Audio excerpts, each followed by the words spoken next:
গরম গরম লুচি আর তরকারি দিয়ে সকালটা শুরু করেছিলাম আর পেটে ঢিসুম টুসুম আটকাবার জন্য ঢিসুমের সাহায্য নিয়েছিলাম। Hello friends, welcome to my channel seen unseen. আমি রাজদীপ। আজকে চলে এসেছি একটা নতুন ব্লগ নিয়ে। আজকে আমাদের গন্তব্য ছিল বীরভূম জেলার মা নলহাটেশ্বরী মন্দিরে। তারাপীঠ থেকে ডিস্টেন্স 22 কিলোমিটার, অটোয় 30 মিনিট টাইম লাগে। আর রামপুরহাট স্টেশন থেকে এর ডিস্টেন্স 16 কিলোমিটার। পুরাণ মতে মা সতীর কণ্ঠনালী এখানে পতিত হয়েছিল, তাই মা নলহাটেশ্বরী।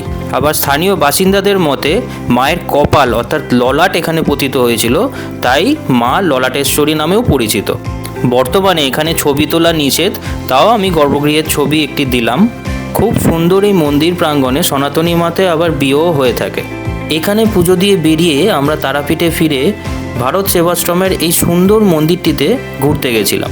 বেশ কিছুটা জায়গা নিয়ে প্রতিষ্ঠিত এই মন্দিরটি খুবই সুন্দর ছিল। মন্দিরটি দুটি তলে বিভক্ত। উপরের তলের সামনের দিকে পার্থসারথী অর্থাৎ অর্জুন এবং শ্রীকৃষ্ণের রথের আদলে স্ট্রাকচার তৈরি করা ছিল। যেহেতু রাত্রির হয়ে গেছিল, তো ওখানকার গার্ড আমাদের নিচের তলে যেতে বারণ করলো, সেটি বন্ধ হয়ে গেছে।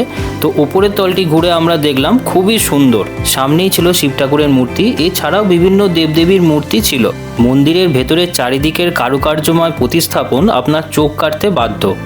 অনেকটা বড় জায়গা নিয়ে ভেতরের মন্দিরটি।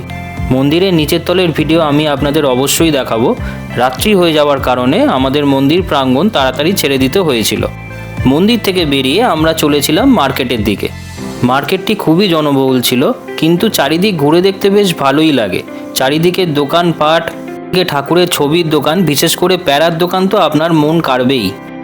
এর মধ্যেই মোমো খেতে ইচ্ছা করলে একটি দোকানে আমি জিজ্ঞেস করলাম মোমো কত করে।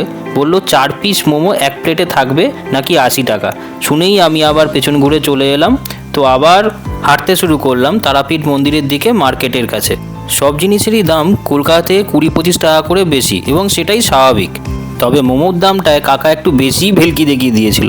এরপর আমরা একটি ঠাকুরের ছবির দোকানে দাঁড়িয়েছিলাম। অপরূপ সুন্দর লাগছিল, বুঝলেন।